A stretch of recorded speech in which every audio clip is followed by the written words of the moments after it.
informa. Todas las noticias, todas las voces. Mire, le voy a poner lo que dijo el presidente el martes en relación con la imagen que él tiene del Poder Judicial a través de ministros de la Suprema Corte y de magistrados del Tribunal Electoral. No, porque no está bien el tribunal. No han demostrado actuar con rectitud. A mí me decepcionaron y tengo pruebas. Cuando resolvieron cancelar las candidaturas en Michoacán y en Guerrero, actuaron bajo consigna, no actuaron como jueces. Alfonso Zárate, los usos del poder, presidente del Grupo Consultor Interdisciplinario GCI, es una firma especializada desde hace muchos años en estrategia y comunicación política. Él colabora con el periódico El Universal, todos los jueves publica, léalo. Hoy está bien interesante lo que dice sobre esto que ahora va a comentar con usted y con nosotros. Alfonso, ¿cómo te va? Ya te pusimos ahí un poco el contexto para que le entres directo y sin perder más tiempo. Saludos muy cordiales. Igualmente para ti, Pepe. Bueno, creo que efectivamente ese elemento de contexto lo que nos dice es que de manera gradual, pero muy evidente, el presidente ha ido perdiendo esa capacidad para doblegar, para minimizar a sus adversarios. Y lo sabemos muy bien, Pepe, tú y yo, que el poder del jefe del Ejecutivo arranca exultante en el primer tramo de gobierno, pero conforme se va acercando el fin del mandato, va declinando ese poder presidencial. Aquí la sorpresa es que no se está dando esa declinación en el quinto informe de gobierno, sino ahora cuando apenas está por cumplir la primera mitad, y ya es evidente un notable desgasto. Por ejemplo, ¿en qué estaría enseñando ese desgaste? Bueno, por una parte en que los 30 millones de votos con los que fue electo hoy son muchos menos, que Morena y sus aliados no alcanzaron una mayoría calificada en la Cámara de Diputados que les habría permitido avanzar en lo que él se había propuesto, que era, digamos, la captura o la desnaturalización de organismos incómodos como el Instituto Nacional Electoral, el Instituto Nacional de Acceso a la Información o inclusive hasta el Banco de México.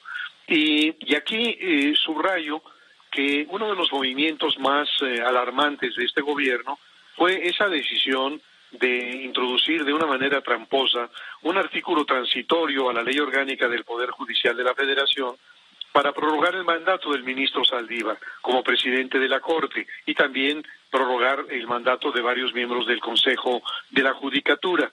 Era evidente o es evidente la inconstitucionalidad del transitorio y sin embargo el presidente lo ha defendido diciendo que no se trataría de una reelección, sino de una prórroga, y también con la tesis de el hombre necesario. Solo Saldívar podría concretar la reforma judicial. Y bueno, este despropósito también fue visto como un intento para explorar con los mismos argumentos la posibilidad de prolongar el mandato de López Obrador. No se habría tratado de una reelección prohibida expresamente por la Constitución, sino de una prórroga. Y solo Andrés Manuel podría cimentar las transformaciones de rango histórico que están en curso. Sin embargo, la aprobación por la mayoría de Morena en ambas cámaras encontró un repudio por una parte de estudiosos, de constitucionalistas, pero también en la judicatura.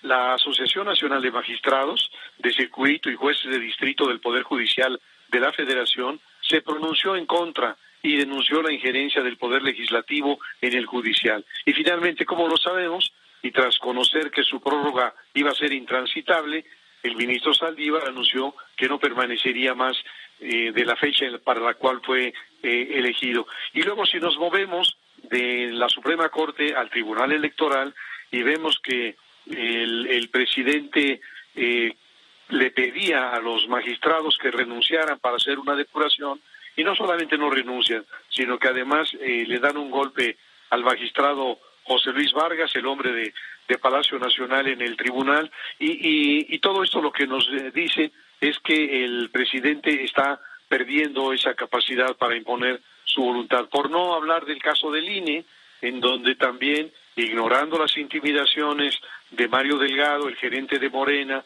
de Félix Salgado Macedonio y del propio presidente, los consejeros decretaron una interpretación apegada a la Constitución que impide la sobrerepresentación que en el pasado reciente benefició a Morena, y mantuvieron las sanciones al Félix Salgado y a Raúl Morón. Y otro indicador del debilitamiento del poder presidencial es el hecho de que, a pesar del golpeteo incesante que sufren, lo mismo organismos autónomos que instancias de la sociedad civil mantienen su compromiso ético. Estoy pensando, por ejemplo, en Mexicanos contra la Corrupción o México Evalúa. Así que, hoy creo que son cada vez más evidentes los fracasos en materia de economía, de salud, de seguridad, y este gobierno entró a su fase declinante. Y la pregunta que yo me hago, Pepe, es, ¿esto fue todo? Es decir, llevar las pensiones sociales a la Constitución, destruir instituciones de la negra noche del neoliberalismo, construir el nuevo aeropuerto de Tizayuca, el Tren Maya y la refinería Dos Bocas, ¿eso fue todo? ¿A eso se le puede llamar un momento estelar en la historia de México? ¿Esa fue la cuarta transformación que prometió López Obrador?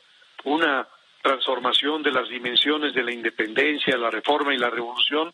La respuesta que yo doy es que eso está muy, muy distante de la famosa cuarta transformación que ofreció el presidente de la República. ¿Y esto pondría en riesgo la continuidad de Morena en el poder presidencial, consideras tú? Sí, aunque ahí el factor, determinante va a ser la capacidad de las oposiciones, en primer lugar, de postular a un candidato o a una candidata que conecte con el electorado, que tenga una propuesta muy interesante hacia adelante, y varios otros factores que ya sabemos que van a influir. Yo creo que si bien la oposición es una caballada flaca, también en el caso de Morena, cuando vemos el caso de Claudia Sheinbaum, el caso de Marcelo Ebrard, ninguno de los dos son personajes carismáticos, ninguno de los dos tienen una conexión especial con el electorado, ni creo que tengan un gran desempeño como candidatos o como participantes en los debates que se programan a través de los medios. Así que el desgaste puede ser una gran oportunidad para interrumpir el propósito del presidente de heredar el poder a otro miembro de Morena. Y quizá algo que no había mencionado y que es también importante es que el solo hecho de que se haya anticipado la disputa por la sucesión muestra también este desgaste del poder presidencial. Ya el hecho de que antes de concluir el tercer año de gobierno se esté discutiendo tanto de la sucesión nos habla de esta suerte de agotamiento del régimen. Pero cuidado, Pepe, hay que recordar lo que ocurrió con Luis Echeverría, que en los últimos días de su mandato todavía decretó la expropiación de las tierras de los valles del Yaqui y del Mayo. Así que, yo no descartaría aún con ese debilitamiento un coletazo. Muchas gracias, Alfonso. Como siempre, es un placer escucharte. Un abrazo, Pepe. Que te vaya muy bien. Gracias. Hasta la próxima semana con Alfonso Zárate, los usos del